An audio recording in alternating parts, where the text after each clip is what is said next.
All right, what's up, everybody? How y'all doing out there? Frank Red, once again, another edition of the Dungeon Show. And I am happy to be with you in conversation and to talk about what's going on in the world of sports and about our lives and what's going on in entertainment, music, the intersection between sports and hip hop. That's what we do. And I will be on air for 60 to 90 minutes. We'll see how it goes. But as I've said before, this is really the best time of year if you're a sports fan, because you have the intersection of so many different sports. The NFL is king, but college football is a monster unto itself. It really is. You can love college football and professional football. NBA camps start. They open up on Tuesday, league-wide. There's a couple of teams that are playing overseas that are already open. I believe the Denver Nuggets have already started their preseason. The WNBA is in full effect. MLB is about to start as well.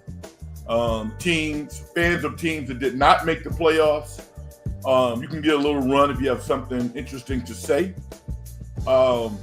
In Northern California, obviously in Oakland, this is a solemn town, a solemn time for loyal Oakland A's fans who played their last game at the Coliseum on Thursday. The game ended with a win and a sellout. And I get it. I don't have any emotional allegiance to the A's as a baseball team. I like the A's. I have more of allegiance to the fans because they're so damn loyal. And I can relate to that. Being a Knicks fan my whole life, growing up in New York, I get it. So if there's some A's fans out there that want to reflect on the history of the team, maybe you were out at the Coliseum and you had your final moment, we can do that on the program also. I'm not 100% sure that that's the last game that they played there, because things are still up in the air with regards to where they're going to play. Suppose the A's made the playoffs next year in Sacramento, which is not out of the realm of possibility. They actually have a pretty talented core group of young players. In the second half of the year, the A's play excellent baseball. Wouldn't that be some you-know-what if the A's played in Sacramento for the whole year and then they played their playoff game in Oakland? That would be crazy.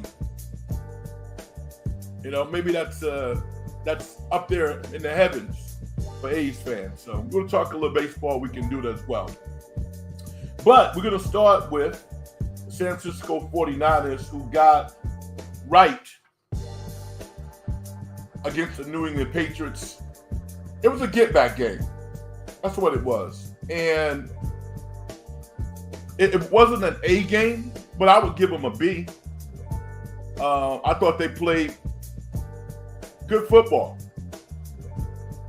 Wound up winning 30-13. One constant all year has been the play of Brock Purdy. The conversations around whether or not he can play, how good he is. I mean, you'd be a fool if you know anything about football. Guy's a baller. Now, I've always said, to me, he's a top 10 quarterback. I look at him and I look at Dak Prescott, and I think that they're on a similar plane. And it's interesting because if you watch the 49ers play, the 49ers are winning because of Brock Purdy. And all of the parts that were there in the past, they're still there. But he's taken up more of a leadership role, and the offense is built more around him. And he's he's dialing it up. One of the things that's really impressive about Brock Purdy is how accurate he is. And he throws a catchable ball. Some people don't understand that. Some quarterbacks throw a really difficult ball to catch.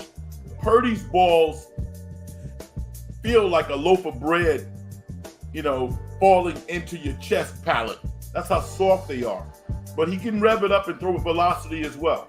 So, we're going to talk about the 49ers getting a solid win against New England. They take on the Arizona Cardinal next week.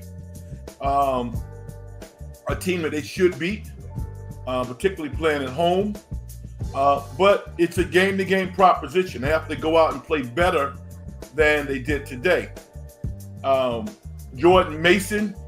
I've been watching Jordan Mason now just like you all have for the past month.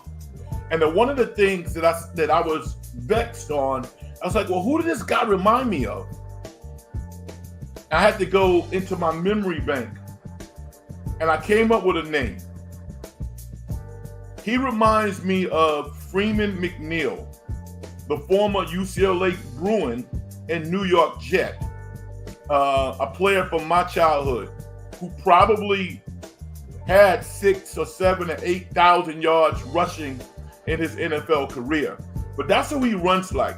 He runs like Freeman McNeil. Some folks out there of a certain age, it'd be interesting to get your comments if you've seen Freeman McNeil play. And what do you think of my comparison between Jordan Mason and Freeman McNeil? Baller. Watching the Baltimore game tonight against Buffalo, I was surprised by the margin of victory, but I wasn't surprised that Baltimore won. What's interesting to me, did you guys hear that comment about Jerry Jones saying that they didn't sign Derrick Henry because they couldn't afford him? Come on, Jerry. Stop it. Stop it. Derrick Henry is the best bargain in the NFL. This dude's making like $9 million a year. He signed a 2-year deal for $16 million at Baltimore. Think about the Dallas Cowboys lining up Derrick Henry. That was all ego from Jerry Jones. All ego. I don't know if he's bought into analytics that much to the point where he can't make logical decisions. You telling me the Dallas Cowboys wouldn't be a different team if they had Derrick Henry along with Dak Prescott, who's actually playing his ass off? Dak's balling. So, that was a big miss by the Dallas Cowboys. No doubt about that. We got a lot to talk about. College football was on point. Colorado, a lot of the commentators, a lot of the media types don't want to give Colorado the credit, and particularly Deion Sanders the credit that he deserves. But we'll do it. And we're not going to cheerlead when they're doing well and then become quiet when they are not playing well. They're 4-1. I like the fact that they're not in the 25 because they're probably somewhere between 25 and 30. But if they beat Kansas State, a top 20 team, I think they're around, top 25 team, they'll get their flowers. Just keep playing football. But aesthetically, you got to love what you see from the Buffaloes. I looked it up today as I was preparing for the show. Shedeur Sanders, coming out of high school, was the 26th ranked player in the state of Texas. He was the 42nd high school prospect in the country. Solid number. That's not to sneeze at. But nowhere near where he is now. This dude's a top 10 NFL prospect. And a lot of people was trying to pour water on him when he came out of high school. He's got a lot better, I'm sure. But it just kind of shows you the belief that he had in his dad, his coaches, and he's a wonderful prospect. We haven't even talked about Travis Hunter, and we'll talk about him. I mean, Travis Hunter to me is the best non-quarterback college player since Charles Woodson.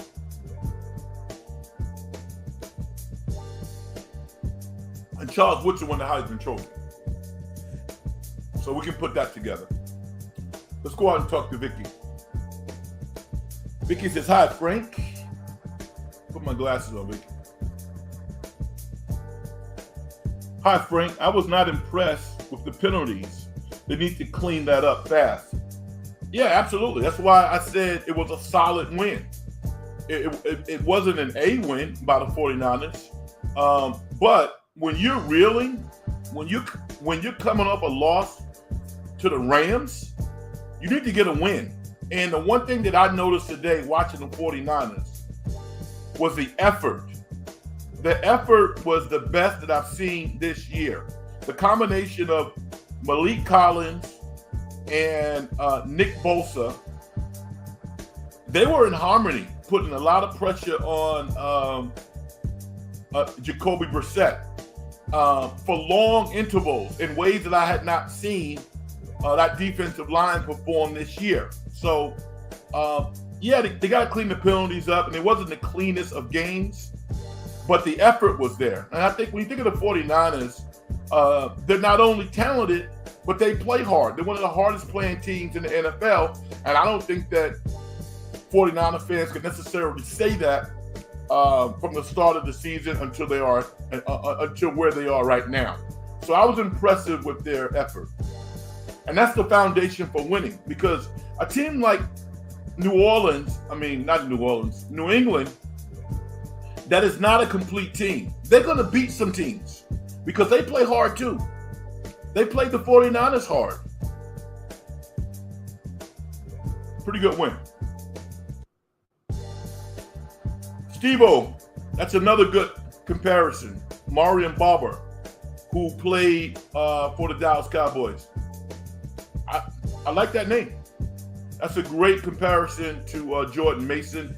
I think Jordan Mason has a little more dash than Marion Barber. Barber was kind of he had quick feet, but he's kind of a rambling rod. Freeman McNeil could run through you. He could run around you. He had a low center of gravity. He hit the holes really fast. There are other running backs that are comparable to Jordan Mason, and you gave us a good one. Vicky says Jordan reminds me of Roger Craig.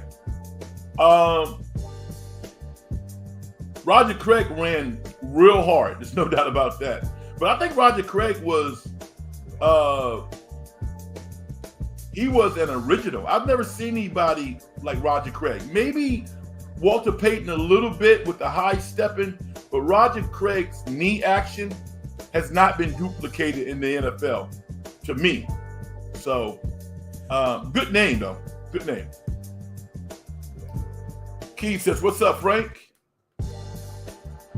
Purdy is balling like he has been his whole career. Can't believe people still doubt him.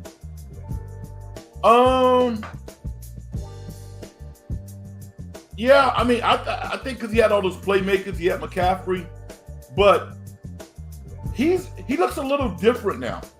He looks a little different because he's making more plays outside of the pocket.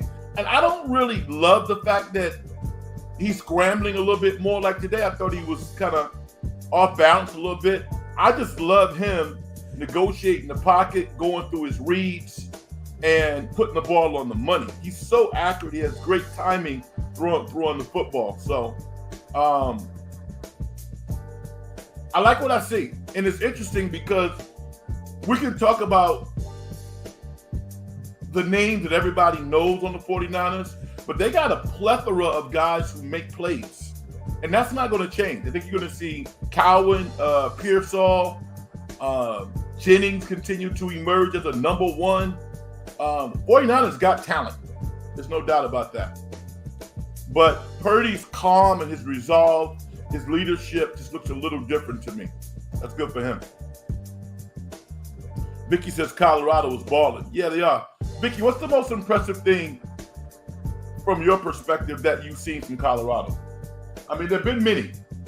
But what's been most impressive to you? Maybe something that's under the radar.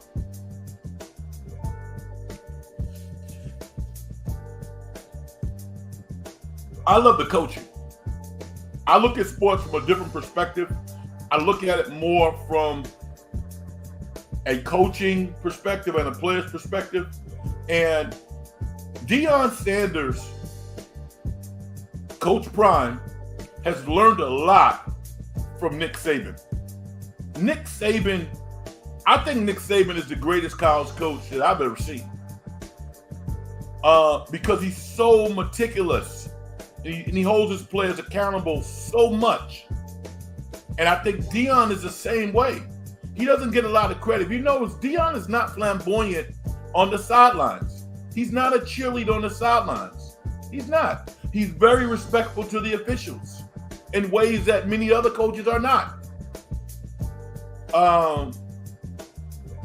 And I'm watching college football. I'm thinking to myself,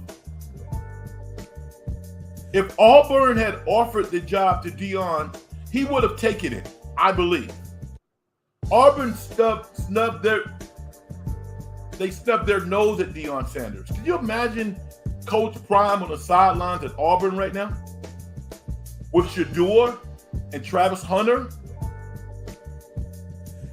playing for Auburn? Auburn is horrible right now. They're mediocre. They lost to Cal. Which is a good win for Cal. But just think about that. I don't know what went into that decision. Well, you think that Deion would have chose Colorado over Auburn? I don't think so. Now, the SEC is tougher, but the players that he would have got into Auburn? Are you kidding me right now? Which is why no one's really talking about it now, but if Colorado continues to win, those Florida State rumors are going to start up. Regardless of how Mike Norvell might rally the team and all that good stuff, not important. It would not be far-fetched for Deion Sanders to be the coach at Florida State next year, unless the buyout is just outrageous. And it probably is. I want him to stay at Colorado, personally. But he's opening a lot of eyes. I mean, we're watching these football shows on Saturday morning, and almost to a man, with the exception of maybe Desmond Howard, I don't know, somebody voted for Colorado. Most people said that they were going to get blown out by the Knights. It didn't happen. What an impressive win. Key says, Jalen Daniels, wow. What a start. Commanders are way better with him and new coach. And GM, yeah. Well, let's go back to last year. The Washington Commanders lost a lot of close games last year. You know why? Because they had a good defense. Their defense was really good. What they didn't have was an identity. They didn't have an offensive identity, which caused them to be inconsistent on offense. They're very conservative right now, but they got a freak playing quarterback. That's all. That's the NFL. That's the NFL. If you got a freak playing quarterback right now, you got a chance. And that's what they have. And a lot of people don't want to do it because they think that maybe he broke some rules or whatever. But give Herm Edwards some credit, which is what Jaden Daniels does a lot. I mean, he went down to LSU and he got right. But it was Herm Edwards recruiting him out of high school, who was like, yo, this dude can ball. And I've been watching him since he went to ASU. Sky's the limit. Heisman Trophy winner. Pretty accurate, too. Throws a good ball. And he's a freak. So I'm not surprised that the Commanders are playing well. Do I think they'll be 4-0? No, I don't. Do I think they'll have some hiccups this year? Yeah, I think they will. But there is no favorite in the NFC East this year. There really isn't. Those teams are going to beat each other up. there might be one team from that division make the playoffs. And we don't know who that's going to be. We really don't. You look at all four of those teams: Dallas, Washington, Philly. Who's the other? Dallas, Washington, Philly, and the Giants. We know it won't be the Giants.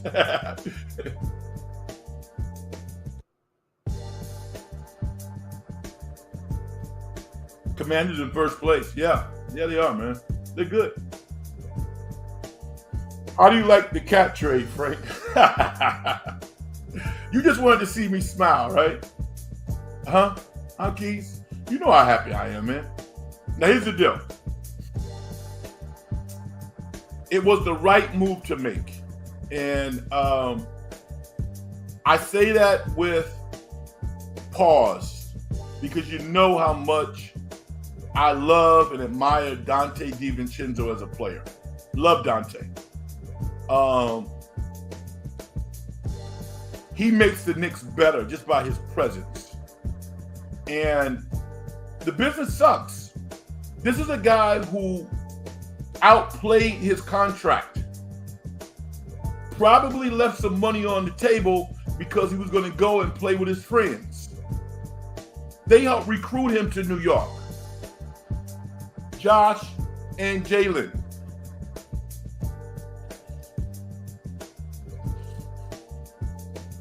Also,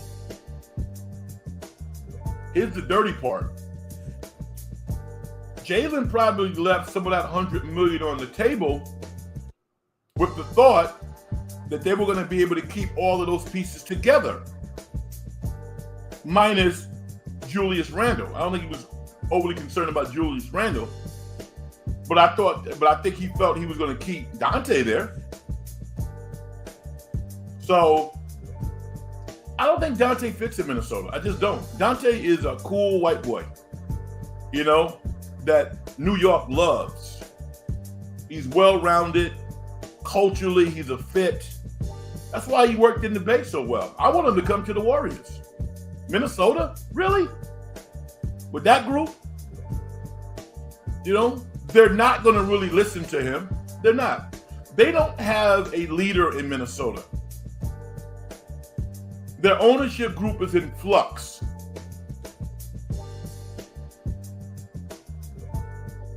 They laugh at Gobert, who's a teammate and one of the, quote, top players. Julius Randle is thinking about one thing: money. I'm not mad at him. He's like, yo, bye, New York. Because the Knicks were not going to pay him. They weren't going to pay him. I don't know if Minnesota's going to pay him because they're in flux. It seems like an odd fit to me. They have zero outside shooting. Zero.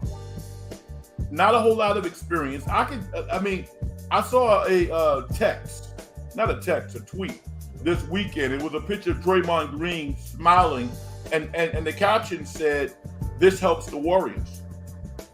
And it does help the Warriors because Minnesota all of a sudden is not as good. So I love the trade for the Knicks. I mean, this is religion for people like me. The Knicks haven't won a championship since '73. And guess what? The Knicks are as good as anybody. I'm a Knicks fan and I'm a basketball historian and a coach. What the Knicks should do is send Brad Stevens a check, a nice consulting fee. Because basically what they've done is taken Brad Stevens' playbook and incorporated it in New York. There's just no trial and error. They already know it works based off last year. Think about that. The Knicks mirrored the Boston Celtics. They have two-way forwards. They got a center who likes to shoot threes, who can block shots. They got a rock-solid point guard, and Jalen Brunson. And kind of a guy at the 2. Now, I think Derek White's a better player than Josh Hart, but they're close. Some of those rookies that the Knicks got, the kid from France, I can't think of his name, they like him. Young kid, can play. So I'm not going to get real hype. I'm going to let it happen. But this Knicks team, this is the best Knicks team that we've seen since the early 90s, potentially. It really is. I never bought into James Dolan was a horrible owner either. Never. I never bought into that. Is he Joe Lacob? No, he's not. Is he one of the best owners? I'm not saying that. But, James Dolan's terrible. I was like, wait a minute. Did anybody ever try to cash a check that James Dolan signed and it didn't go through? I define owners by whether or not I get paid. Because that's their primary function. Make sure people get paid. They don't control how hard you play. Your effort, your basketball intelligence. Got nothing to do with that. So I never bought into that. New York, for 41 regular season days this year, is going to be the place to be. Try to get a ticket to go to a Knicks game this year. Good luck with that. You got how many markets you have in the NBA? You got LA, the Lakers. You got the Bay. You got the Warriors. You got Boston. You got New York. What else? Dallas. Yeah. But New York, that's a ticket. We have never seen so many celebrities that's going to be at the games this year. Because they feel it. They know it's coming.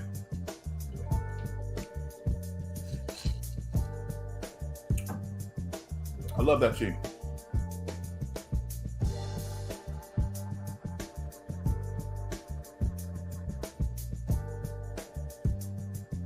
But I'm not quite sure what this means. Help me out. The comeback. They never quit. Oh, okay. Coaching is upper class. Okay. Vicky's talking about Colorado Buffaloes. Yeah, those kids play hard. They believe in each other and they believe in their coaches. They never quit. And yes, the coaching that Colorado has now, give Deion credit. He went out and got some real coaches. The offensive coordinator that they had last year is now the head coach at San Diego State. Sean Lewis, I guess his name is. It's a joke between him and Fritz Shermer. Fritz Shermer is doing a fabulous job. The offensive line coach for Colorado, you saw him chewing those guys out on the sideline, holding them accountable. And maybe Warren Sapp, who's assistant, he's worked the defensive lineman. Maybe he's found his calling because that defensive line, those players they have are playing really well. I'm not going to mispronounce this gentleman's name yesterday, but it sounds, I'm not even going to talk about the denomination of it, but 93. That dude made a lot of money yesterday. A lot of money. He's a transfer, balling out of control, edge rusher, plays the run well, put pressure on the quarterback. There's no reason why Colorado at this point can't win 8 games, 9 games. We'll know a lot more after this week when they play Kansas State. But why not? Why not? Keith says, what a game between Alabama and Georgia. As usual, I think they're the best 2 teams. And I'm impressed with Milrose and the 17-year-old star receiver, Williams. Oh, unbelievable. Yeah. Yeah, I like Jalen Milrose. He's like a missile. Got star. Jalen Milrose to me is what the coach wish that Anthony Richardson was. Anthony Richardson is not quite what they expected him to be. That's Jalen Milrose. Throws a real tight ball. 6'2", 6'3", can run and accelerate.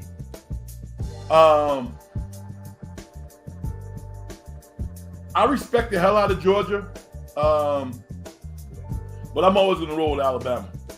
I like everything about Alabama as a program. I do. And that was a good game. Vicky says, I think Coach Sanders will stay at Colorado for 2 more years and then go to the NFL. Or when the 49ers need a new coach. Really? I don't think he's an offensive coordinator, Vicky. The 49ers love offensive-oriented coaches. They do. I can't remember the last time that they had a coach. Yes, I can. Tom Sula. Remember they just said about Tom Sula? They said, describe Coach Tom Sula. He's a football coach. What does that mean? Jim Harbaugh is obviously a former quarterback, offensive guy. I get it. The 49ers always want to have an offensive-oriented coach at the helm. I just believe that. So I want to see Deion in college. I think Deion is an absolute star. He wouldn't be a star in the NFL. That's a players' league. And college football actually needs stars. Name another star in college football beyond Deion Sanders.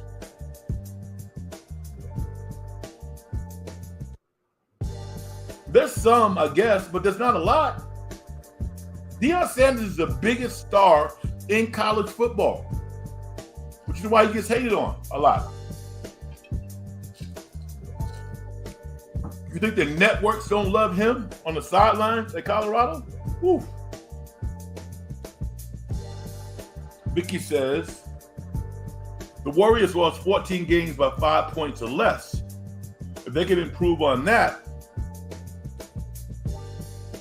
that's a good point, Vicky, but I would say this to you, without looking at the stats, they also won a lot of close games too. So it'll be interesting. I like the Warriors team. How many games they're going to win? I've already said they're going to win somewhere between 44 and 48.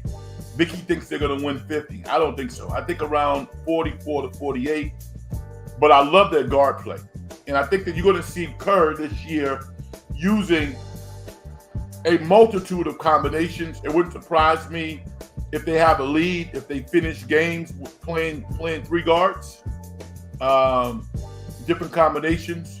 For those who haven't watched DeAnthony Milton play a lot, he's really good, particularly if he's healthy.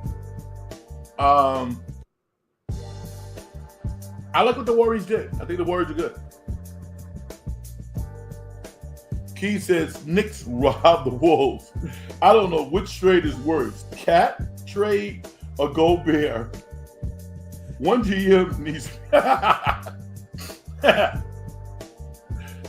Yeah, and it ain't the Knicks GM manager, that's for sure. Leon Rose is killing it right now.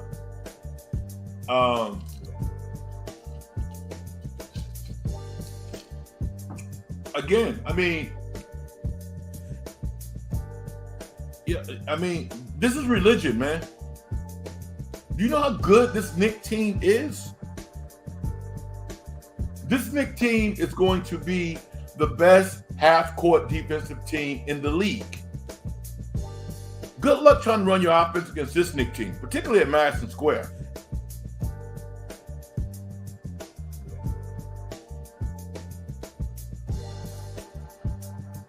And from a talent perspective, the Wolves did what they had to do because they weren't going to pay Cap.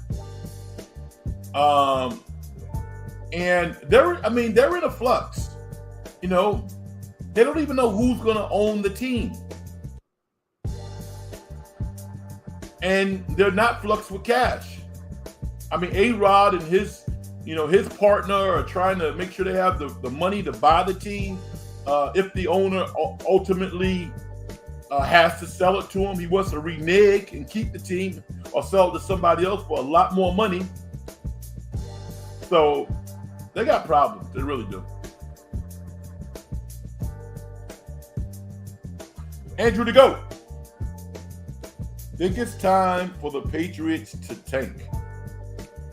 Really? Who are they going to get? I mean, football is different. You're going to tank for a player, Travis Hunter? Is that what they're going to get? I love Travis Hunter. I'm already thinking about which team he's going to play for.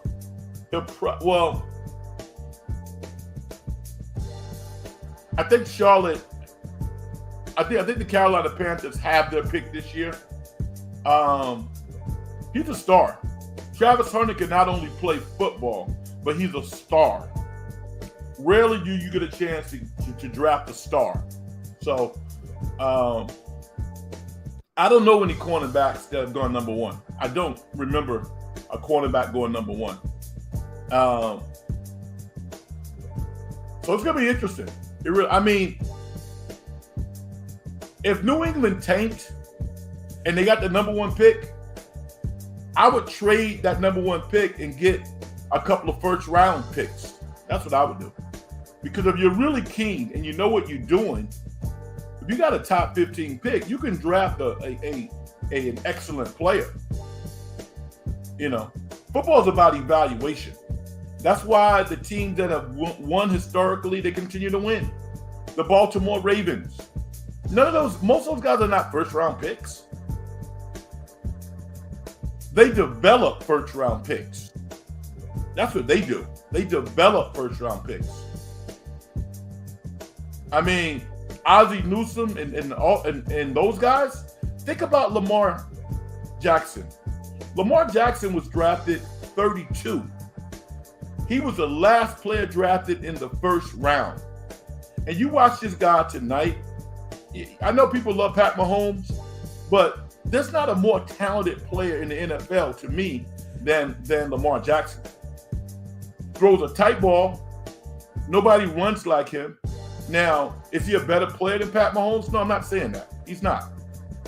Because Pat Mahomes has shown that in the most pressure-packed situations, he knows how to get the job done. We haven't seen Lamar Jackson do that. But from a talent perspective, Lamar Jackson he's the most unique player in the NFL to me. Can't be stopped. Vicky says, you forgot about the Nets. I guess to a lot of people in New York, forget about the Nets. No, I didn't forget about the Nets. I didn't. Vicky, you and I could go to Brooklyn outside of the Barclays Arena 15 minutes before the game starts and get two pretty good tickets. You know, that's where they are. They are going to be god-awful. They really are. I mean, you're basically looking at the Cooper Flag lottery. That's what you're looking at. And if they got Cooper Flag, that would be pretty sweet. Andrew the Goat says, the game was supposed to be a blowout. Alabama. It took their foot off the gas too early in that game last night. Georgia fans are lucky. That's what happened. I disagree with that. I think actually it wouldn't surprise me at all if those two teams make it to the SEC championship and Georgia wins. Nick Saban said it before the season started. He was concerned about their back end.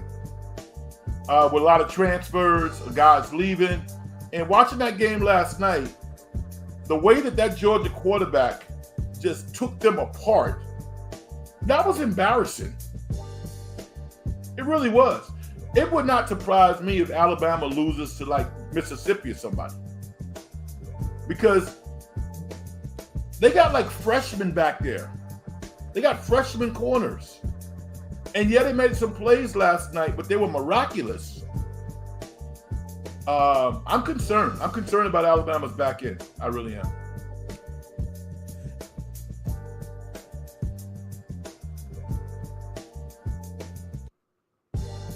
Andrew says, are you sound? What? Wait a minute. Are you sound like a hater if you said the Warriors only? How many games are they going to win? How many games are no, I like the Warriors.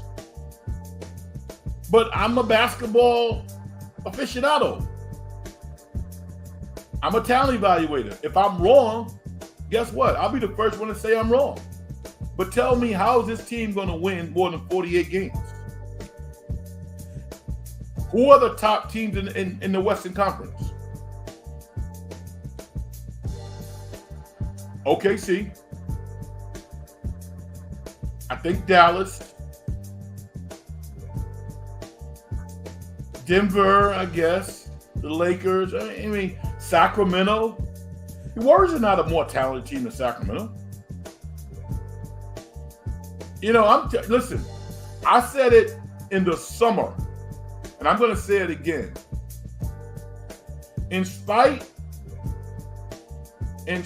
of Mike Brown getting that extension and getting some real guaranteed money, probably sitting on about 20 million, 15, 20 million. If they underachieve this year, I think he'll get fired. Because Sacramento's going to sell out every game also. They're good. Think about this. The Warriors don't have 2 top 20 players on their team. Sacramento does. You could argue that Sacramento has 3 of the top 25 players on their team. The Warriors don't have that. So how are the Warriors going to win? I mean, listen, if I'm the Warriors and if you're a Warrior fan and the Warriors win 48 games, they're the 6th seed at minimum. Do I think the 3rd seed can beat the Warriors in a series? I don't think so. I'm picking the Warriors all day in a 7-game series. But I think they're probably the 6th best team in the Western Conference. And I like that position for a lot of different reasons. First and foremost, they got their financial house in order. So in the future, they'll be able to go out and make some moves. They couldn't do anything. I like the Warriors. Andrew says, what's funny is if the Warriors win more than 48 games, your prediction goes in the trash. Yeah, I agree with that. But suppose I'm right. You know, we got 6 months to figure it out. Guess what? I don't always get it right. However, I'm right a lot more than I'm wrong. And the thing about me, Andrew, I like being wrong because I'm right a lot. And when I'm right, you don't see me, with a megaphone. I told you that. So what? If you listen to the program, you read my tweets, you listen to me, then you know. And it's okay to say you're wrong. And I'll be like, yeah, I'm wrong. But I don't hoorah when I'm right. The Patriots' offensive line is a problem. Yes. But offensive line play is a combination of talent and coaching. So they got to get coached up. All right? If your life depends on you keeping the defensive lineman in front of you, if that's your life, you're going to do a better job. There's a reason why Bill Callahan, and I think his name is McKittrick, the old offensive line coach of the 49ers. There's a reason why these guys build reputations, because they know how to coach their players up. We saw a jailbreak today from the New England offensive line, which is god-awful. That's terrible. Terrible. That's your quarterback. Conversely, there are many times when Brock Purdy looks like he's playing quarterback behind, the Great Wall of China. Because there is a mission, there is a decree set by the organization. Do your job or you're not going to be here.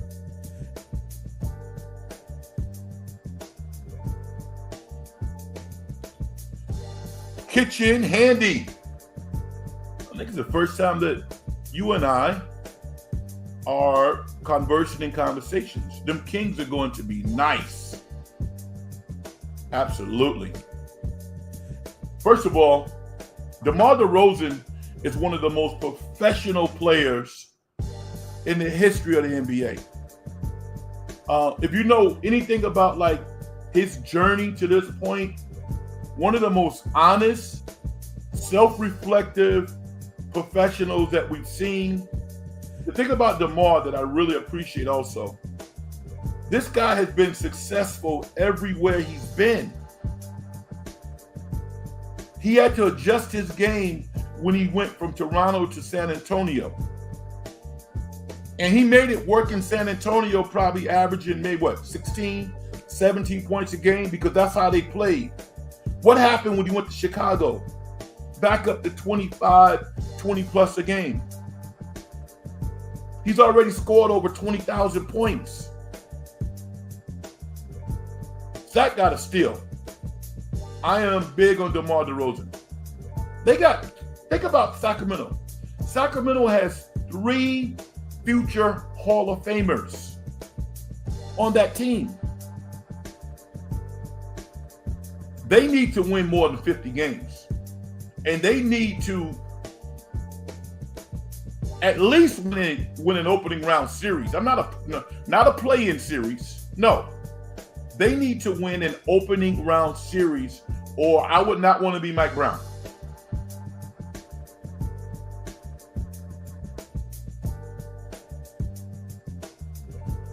Andrew the GOAT says, no, Georgia's not better than Alabama.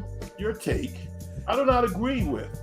And yes, Alabama did play soft in the fourth quarter and third quarter. So that's the reason why Georgia came back. They're close, all right? I'm glad Alabama won. But if you follow the recruiting, Georgia's been the top recruiting SEC team over the past couple of years, even getting better players than Alabama. You know, the challenge with Georgia, and I think this matters, particularly on a football team. I think Kirby Smart is a hell of a football coach. Is he a great manager of young men and leader of young men? I don't know. I can't definitively say that. I would ask you this question.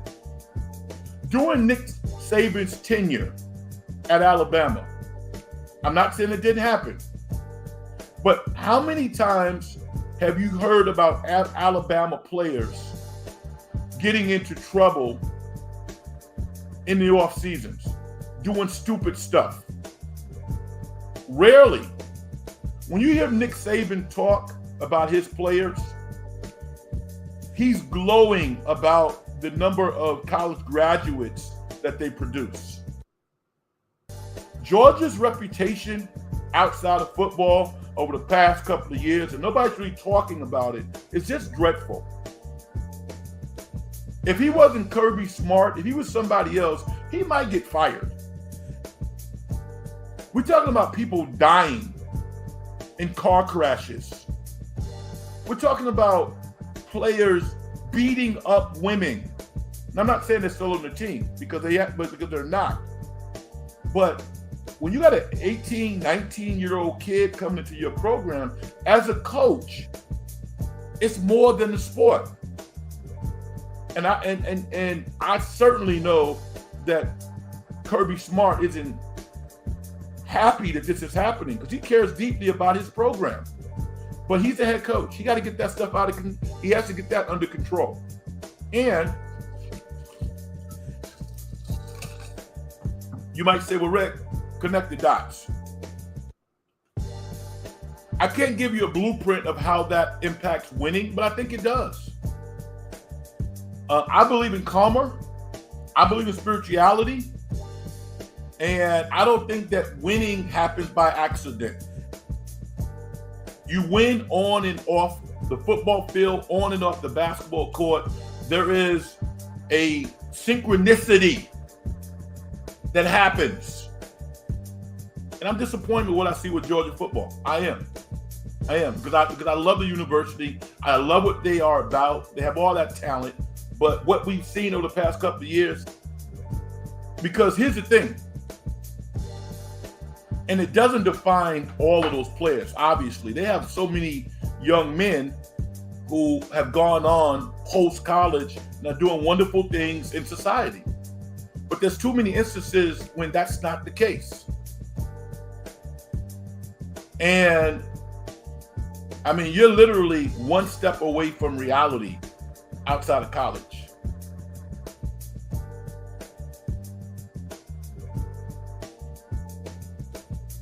Keith says, without 17-year-old looking like Randy Moss, Bama loses. Great point. Think about all the wide receivers that Alabama has had. And this young Ryan, right? What's his name? Ryan Williams? The kid is from, Mobile. I was born an hour away from Mobile. I was born in Alabama. Raised in New York, but I was born in Alabama. I was just thinking to myself, how many great players have come from that state? Oof. I don't think Alabama's ever had a 17-year-old. He's already the best wide receiver on the team. Jalen Milrose went to the coaches and said, a coach, because he started as like a number third string. Jalen Milrose goes to the coaches, knock on their door, knock, knock, knock. Coach, that 17-year-old kid, I think we need to move him up. Number one, we move him up. 17. Love it. Andrew says, I'm not Alabama. Was literally blowing out Georgia. Alabama will be fine. We're going to see. And I'm going to tell you this right now. It's not a two-horse race in the SEC. They got some good teams. Mississippi, with Lane Kiffin, they're good. They lost to Kentucky. I don't know if Georgia. Georgia played Kentucky already, I believe.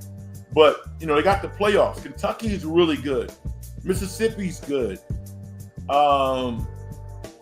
Texas. I mean, that's a tough ass league, man. I don't know who's gonna win that. Kitchen Handy says Warriors be great this year, to be honest. Tell me why. Vicky says, when Lamar Jackson runs, I say go. When Purdy runs, I say slide. Vicky, you and I are on the same page. And I was like, I thought Purdy was feeling himself a little bit today. I was like, dude, don't you know you're Brock Purdy? Don't you know that you're dangerous when you're upright? Just picking teams apart in the pocket. He took some chances today that I didn't like him taking. He's feeling himself. Get your handy. Warriors won't be great. I said the Warriors could win 52 games. We can do a bet if you want to. Nice gift card to Cheesesteak Factory or somewhere, Because no way. They're not winning 52 games. The Lakers are going to be a bad team. You really hate the Lakers, huh? The Lakers have two of the top, 15 players in the league? And they got a good rookie from Tennessee. Now, the Lakers are going to be better than last year.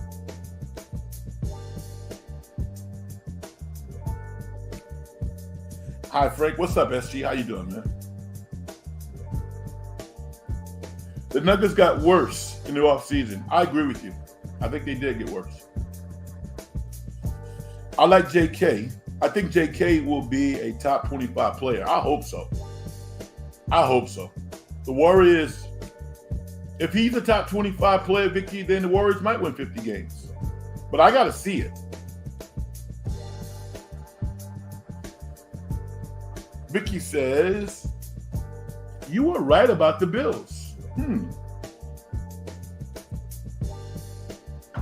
Yeah. The Bills are good, but NFL teams know how to stop one guy. You know, they can stop one guy. And the Bills, they got a decent running game. They don't have an explosive running game. They don't. They just don't. James Cook is a good little back. He's not Derrick Henry. You know? He's not Saquon Barkley. He's not Christian McCaffrey. He's not Jordan Mason. They don't have that kind of back. So Baltimore is the most athletic football team in the NFL. They was running Josh Allen down tonight, just running him down. What could hurt Baltimore is inclement weather, because if Lamar can't throw the ball successfully and other quarterbacks have the same challenges that he would have, but if he can't throw the ball successfully in inclement weather, then that gives the opposition confidence and maybe an advantage to zone off certain aspects of the field. You're not going to stop him, but he's not as dangerous when he's not a dual threat quarterback. When he can throw the ball all over the field, you can't beat them. I mean, think about them losing like the first game of the year. They didn't really lose that game. The tight end, if he moves his toes 6 inches back, they win that game against KC.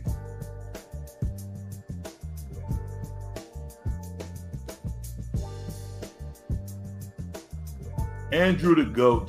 Jacoby Brissett is not good. You sound like one of those troller cats. Is he great? No, he's not great. I like Jacoby Brissett. I mean, if he was on the 49ers, he'd be number 2. He's a solid number 2 quarterback. Spot starter, solid number 2. Does he throw the football as well as Sam Darnold? No, he doesn't. I like Jacoby. Gundocious, what's up? The question remains, who will play defense on the Kings that still have no shot blocker or elite perimeter defenders? I agree with you to a point. Defense is effort. Okay? Now,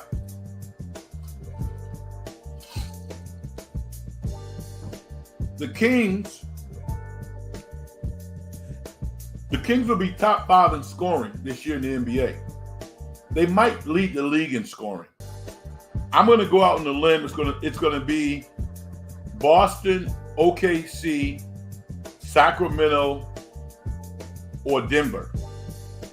Not Denver, Dallas, excuse me.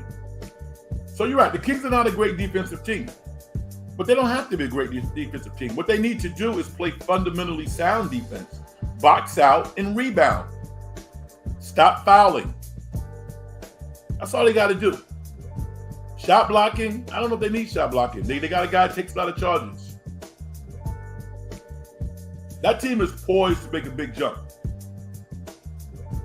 Kitchen handy.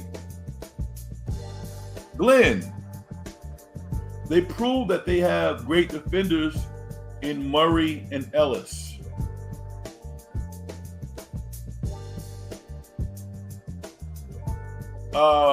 Murray. I get Ellis, Keon Ellis. But who's Murray? What are you talking about? To me, the Celtics and the Knicks by far the 2 best NBA teams. Would you agree?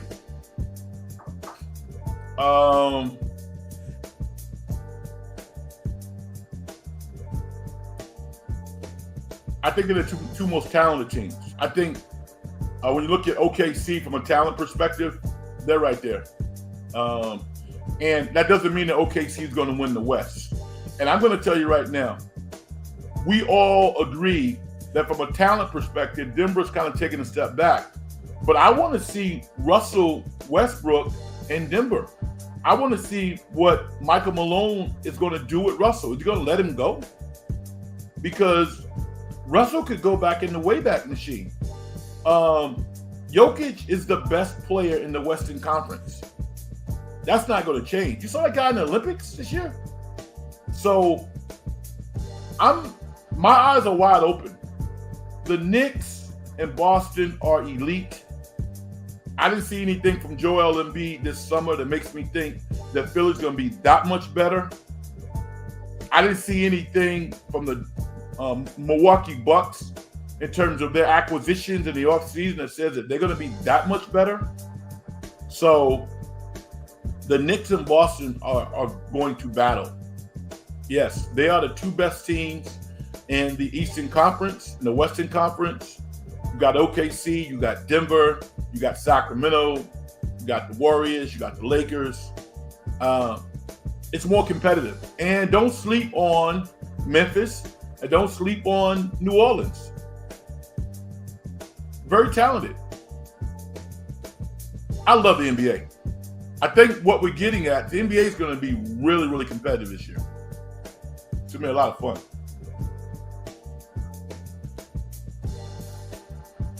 Fox, after this year with DeMar, will be an elite defender. He already led the league in steals last year. Okay, so let me educate you, right? About 15 years ago, I'm coaching high school at a decent high school. And I used to go to a lot of basketball clinics. And I go to a clinic and Stan Van Gundy is there. I know Stan Van Gundy because Stan Van Gundy used to coach at Fordham when I was there.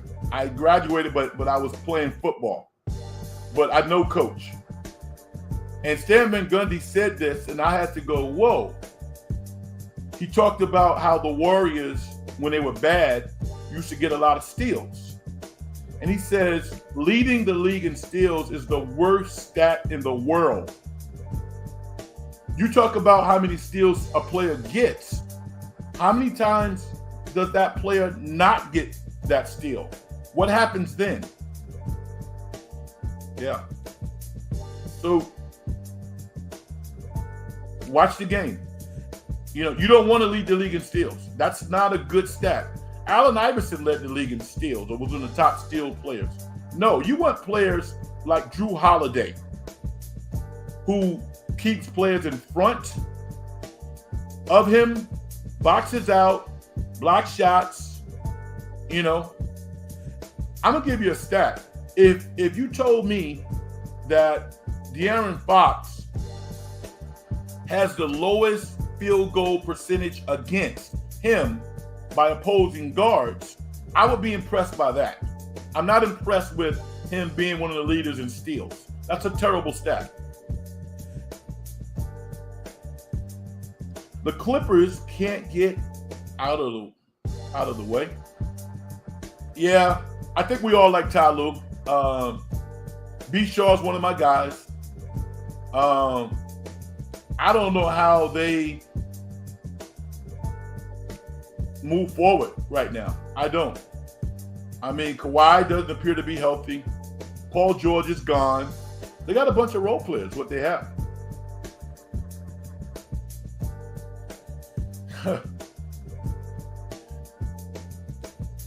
Any thoughts on the Diddy situation? Yeah. I'm going to say this.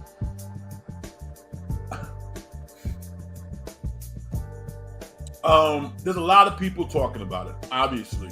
A lot of people that were not talking about it before he got locked up.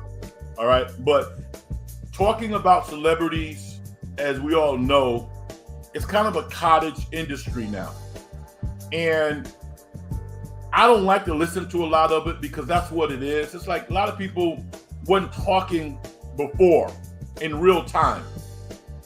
But, they go on these shows now, they get paid. Let me say this. I know about the music industry. I've been in the music business. I'm a music artist. It's deplorable to hit women, okay? It is absolutely deplorable. I was a child in a home in which I witnessed domestic violence. I'm still going through trauma. I've never dealt with it from a medical perspective. So to watch that video of Puffy kicking Cassidy while she's lying on the floor, I can't get past that, right? So that's what I see with my own eyes. Even though she has not charged him and paid and she allegedly signed a contract and all that, that's still a part of our consciousness. I don't like seeing that. With regards to the Hollywood parties and all the stuff that went on and all that, dude, I'm not going to any parties. I don't hang out with people like that. I mean, so I got a lot of different feelings around what has transpired in Hollywood. To think that people don't know what Hollywood is about is amazing to me. It does not make it right. It is not right. And, the indictment of Sean Combs, they're going to delve through that stuff and they're going to find out what's real. Having 1,000 bottles of baby oil, I mean, really? What are we talking about here? That's for the networks. That's for fans. Is that a crime? So I like to lay back and let everything kind of play out. I feel sorry for anybody who has been harmed. And apparently it seems like people have been harmed, been mistreated, exploited. My whole thing is, did anybody do something against their will? I'm not down with that.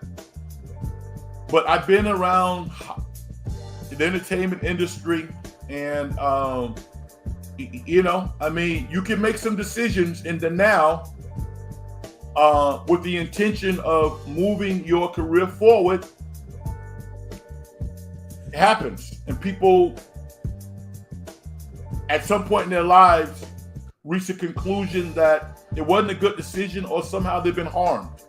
I'm going to tell you that I know people for a fact, and I would never mention anybody's name, but I know people who have gone through Hollywood, entertainment, New York, and dealt with some horrible scenarios. And they migrated through their careers to the point where they were above it, became highly, highly successful, didn't talk about it, stayed quiet. I don't know if that was the right decision or not, but I know people who have done that.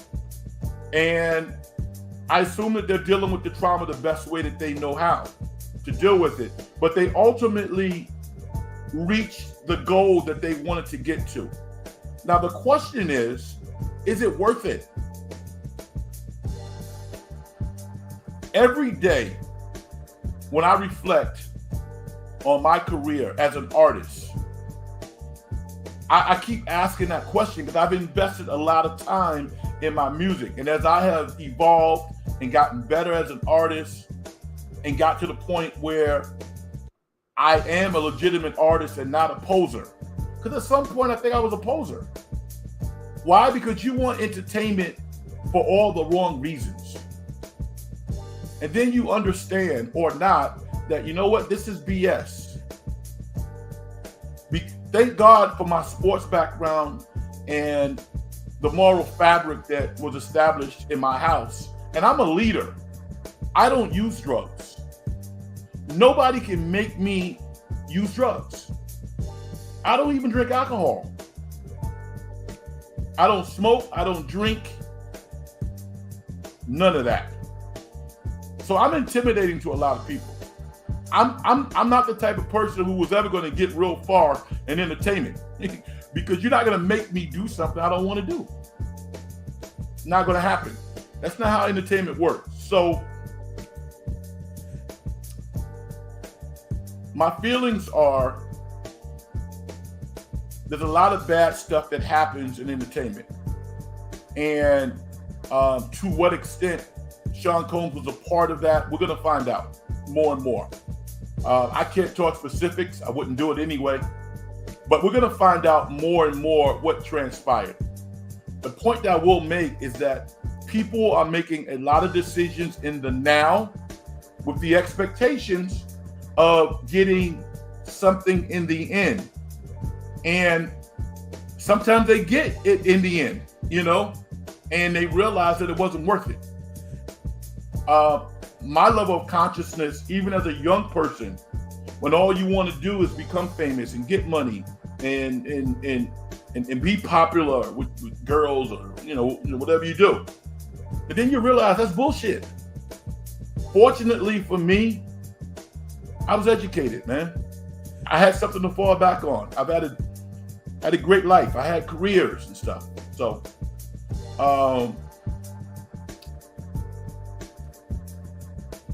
what Puffy's dealing with, he's not the first person to deal with it. This is the entertainment business. It's not for kids.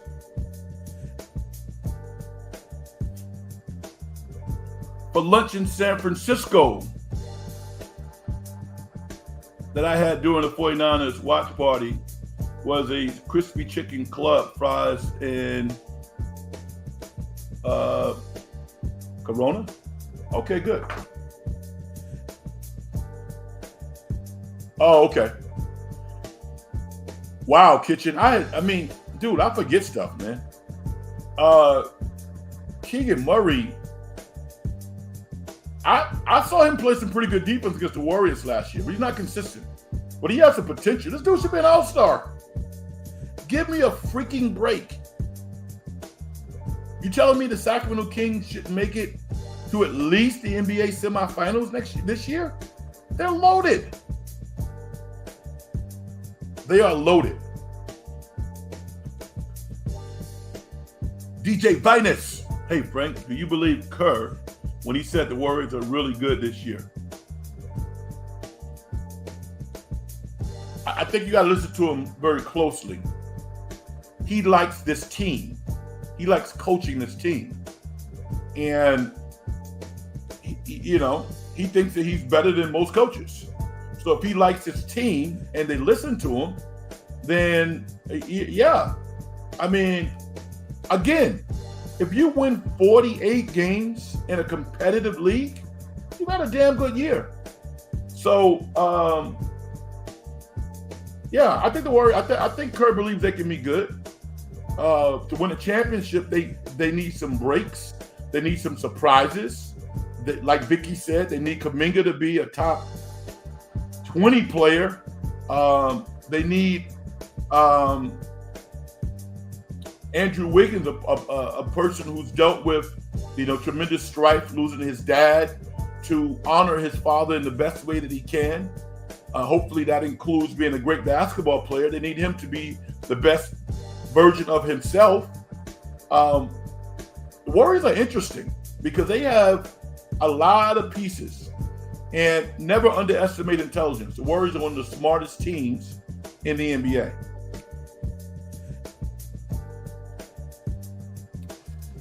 What do you think about Phoenix? Bradley Beal concerns me.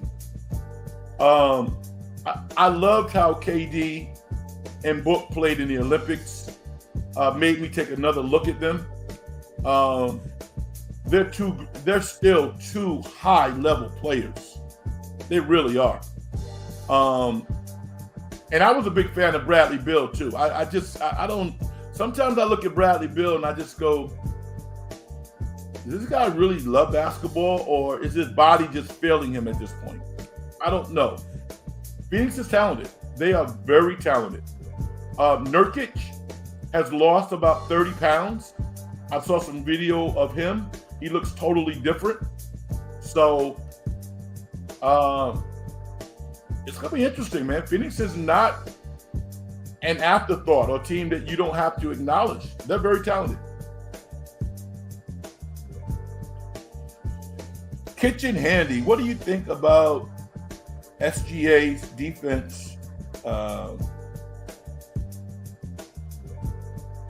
think SGA is solid all the way around. I think he's a good defender, solid offensive player. Dude is 6'6", playing point. He causes problems.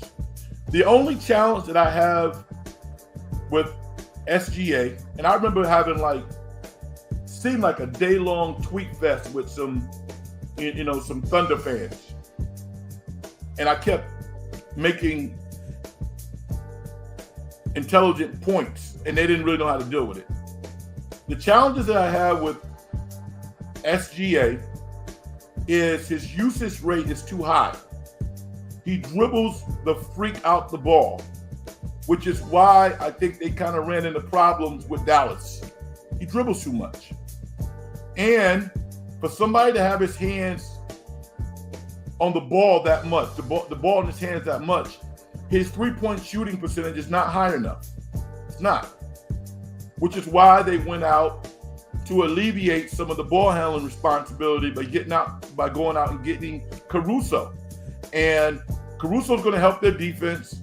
But I don't know if he's quite good enough an offensive player to make a real difference. Now, last year he shot the three really, really well. But SGA is an all-star, man. He's one of the best players in the league. But his usage rate and his three-point shooting percentage is kind of problematic when you get to that championship level.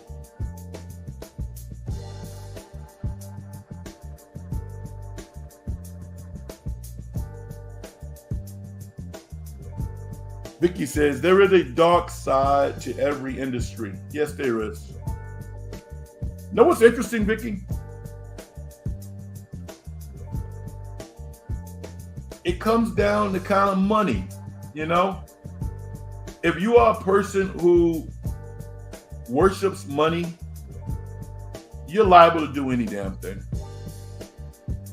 I mean, I've received phone calls at 3 o'clock in the morning from friends of mine who were in very difficult situations. I've gotten out of my bed at 3 o'clock in the morning to go pick people up from various situations that I was really real good friends with. And I knew, nah, man, But see, I've had some of the best coaching in the world. Literally some of the best coaching in the world. So my level of discipline is different. I wasn't raised that way. I'm not going to do stuff that I don't want to do. I'm a leader. It's easy to say that you're a leader, but everybody's not, and I'll give you a perfect example. It's amazing to me that politicians get in positions of power and then they break rules, take bribes. I don't understand it. I don't get it. There's probably somebody out there listening saying, Red, if you were in that situation, you would take it. No, I wouldn't. No. Because I already know that I'm not perfect. That's why you got to have checks and balances.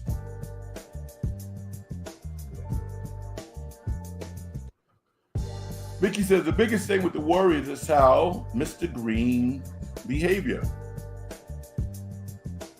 That's a good point, Vicky, but I think Draymond's older now. I think he kind of understands. Now, maybe it's wishful thinking, but I honestly believe that. SG says, I'm going to game 2 of the WNBA semifinals watch party in the semifinals October between the New York Liberty and Vegas. Good for you. Good. Are you a fan of any of those teams? We kind of, I mean, I wouldn't want to go to a watch party of teams I'm not a fan of. Now, I'm a Liberty fan from New York.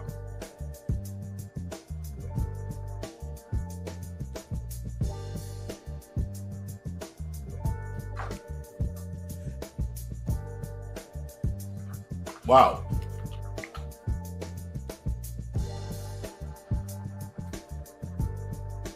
We talked a lot tonight, man. Didn't talk a whole lot about Colorado. We can touch on that. It's gonna be interesting to see how things go. I got a lot of confidence that Colorado's going to continue to play well. I love the prospects of Shedeur. Travis Hunter, I think, is a shoe-in. So that's been fun watching those guys play. I've also been impressed with USC. Lincoln Riley is trying to turn USC back into a serious program.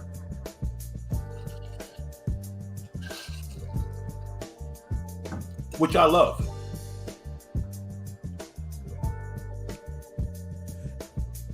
Vicky says, if you are a person that makes millions, why not have a driver to take you home at 2 a.m.? Yeah, I mean, I agree with that, but there's a lot of people, Vicky, in entertainment who are famous. They're famously broke.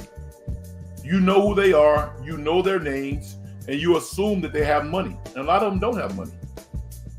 They have fame. They don't have money, they have fame. So, you know, that's the allure. You know, the allure is the fame and the sex and all of the other stuff. You're on the other side of the rope, but you're not rich. I've seen it. Stanford got their head kicked in. Yeah, Clemson beat them up pretty bad, didn't they? I've already said what I think. I think it's as interesting as Cal has been this year. And I read a tweet from my guy, Rye, from West Coast Bias. He said, I guess game day is going to come out to the West Coast, come to Cal, which I think is an awesome, awesome deal. But Cal and Stanford should be in the Pac-12. Come on, y'all. Stop it. They should be in the Pac-12. Do you want to go from Stanford to Syracuse to play a volleyball game? Come on now.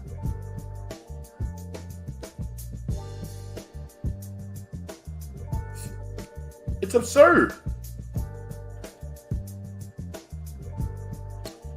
What part of Alabama are you from? My family is from Foley, Alabama, an hour outside of Mobile. Foley is the home of Julio Jones and a bunch of other athletes. Alabama just breeds them different. Yes. I am from the small town of Atmore, Alabama. And Atmore, Alabama is distinguished for this reason. It's not a good reason. That's where the prison is. The prison is in Atmore, Alabama. And I remember my great-grandma talking about how, you know, somebody had been executed. And ironically, I was reading something on like CNN's website like yesterday or 2 days ago. They just executed somebody at that prison in Atmore, where I was born. And Atmore, Alabama is 60 minutes from Mobile, like 50 minutes from Pensacola, Florida. And, you know, so many athletes are from, I mean, Emmitt Smith, I think, is from around there. So many pros come from there. Had I gone to school down there, I probably would have, you know, played football somewhere. I don't know if I've been good enough to play at Alabama. Who knows? But yeah, man, you're entrenched in that culture if you're from that area. And to think of these small little towns can produce the level of athletes that they can on that level, it's really amazing. It really is. Jamarcus Russell, I think, is kind of from that region as well. SC says, I'm a big fan of New York Liberty, and my favorite player is Sabrina Ionescu and Brittany. Brianna Stewart is her name, by the way. Just for correction.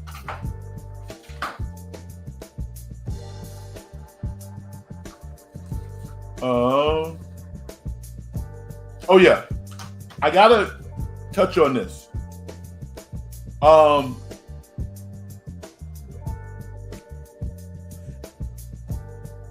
respect the hell out of boxing. I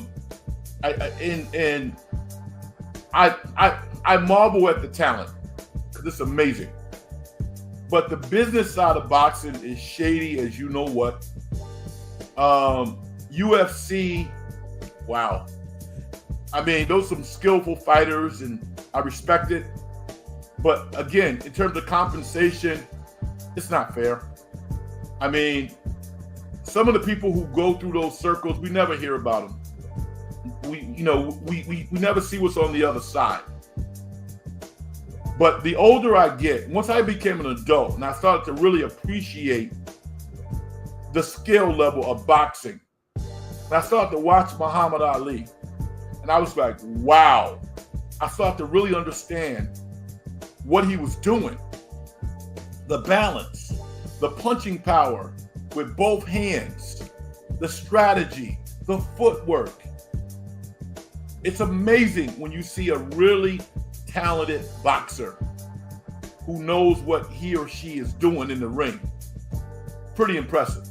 Because it's like you got to be so smart. You got to be physically gifted. You got to have tremendous courage. So you go, Red, what are you talking about? Well, I'm going to tell you what I'm talking about. On Friday night, I'm just doing my own thing. Top Rank Boxing comes on ESPN. Usually, Top Rank Boxing is like, well, they got time to fill or something? No. I watched one of the best boxing matches I've ever seen in my life on Friday night on television, Top Rank Boxing. Michaela Mayer defeated Sandy Ryan, 2 women, for the WBO welterweight title. If you saw that fight, holler at me right now. I'm talking about 12 rounds of warfare. Those women beat the crap out of each other. I don't know how neither one of them got knocked out because they're both so skilled. And Maya won the fight, but I don't know how she won the fight. That fight was a draw as far as I'm concerned. I'm talking about pain. Shots to the dome, to the gut. Both of those fighters really, really impressed me. They actually opened my eyes again to the sport of boxing. I've never seen, that's one of the greatest boxing matches I've ever seen. And if you haven't seen it, maybe you can find it. But that Michaela Mayer, Sandy Ryan, who's from England, that was a terrific fight Friday night. I was like, wow, this is on TV for free? And apparently, the fight took place at Madison Square Garden. And Sandy Ryan, this young lady from England, I guess when she was going to the garden, people had spilled paint on her or something like that, which is crazy. And she afterwards said she had something wrong with her eyes, and that might have contributed to her not putting forth her best effort. I don't think she has anything to be ashamed about. That was a terrific fight. And the only thing I didn't like was the outcome. I thought it was a draw. But I wanted to acknowledge these 2 young ladies because they left it all out there. And they're both tremendously skilled fighters.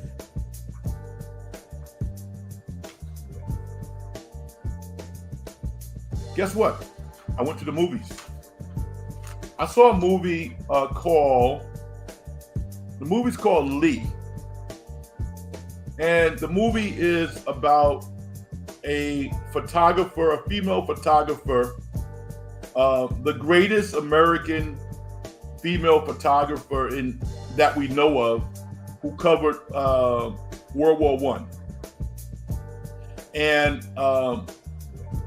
Lee Miller is the person who was chronicled, and she was played by one of the great actors of our time, Kate Winslet of Titanic fame. I've never seen her do a bad movie. She's really, really talented, and she did a great job. But I'm gonna give you a nugget. Kate Winslet was married to, I think, Sam Mendes, who directed 2 Bond movies.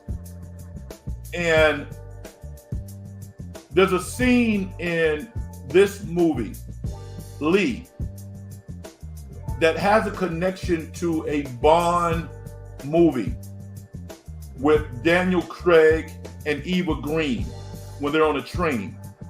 There's kind of a back and forth there. And I'm not accusing Kate Winslet of anything, but it's interesting how the scenarios were different, but the technique of acting was very familiar. I picked it up right away. And it'll be interesting to see if some of you go out and watch this movie. But it was interesting. I mean, we know the story about Hitler and the atrocities that took place in World War I. And this is just more enlightening information, a tragic story of a lot of pain and anguish, but also courage about how this person was on the front lines and documented what transpired. And as it turns out, part of the reason why she did it is because it was cathartic for her for some things that had happened in her own personal life. So if you like independent films, you can appreciate a good story that has some, has some connection to actual events. You might want to check out the movie Lee. All right, y'all. We did it. 90 plus minutes. I want to thank everybody for checking me out tonight. I really appreciate y'all. I love doing this show. It's a nice diversion for me. And I love sports. So thank you for listening. I appreciate y'all. I want to get Vicky in here because she had something to say. She said Sugar Ray Leonard was so talented. Yes, he was. And SG says, I'm going with Jake Paul to win the fight over Tyson. Okay. If that fight never happened, it wouldn't bother me at all. Okay? That's my take on that. But yeah, it's been a fun show. I'm going to do a show next Sunday. Whether or not I pop in midweek or so, who knows? Maybe I will. If you like surprises, then maybe I'll come on. I'm going to do my thing and get out of here. All right? Success and getting paid is a manifestation of the whole process. If you're the individual, don't do things to help other people make their lives better. As far as I'm concerned, you haven't done nothing. Hopefully, you've blown up this like button for the show tonight. I appreciate it. Subscribe to the show and the Dungeon Show on YouTube. I also thank you for that contribution to what we do. And with that said, I'm going to say good night. Peace out, everybody. Good night.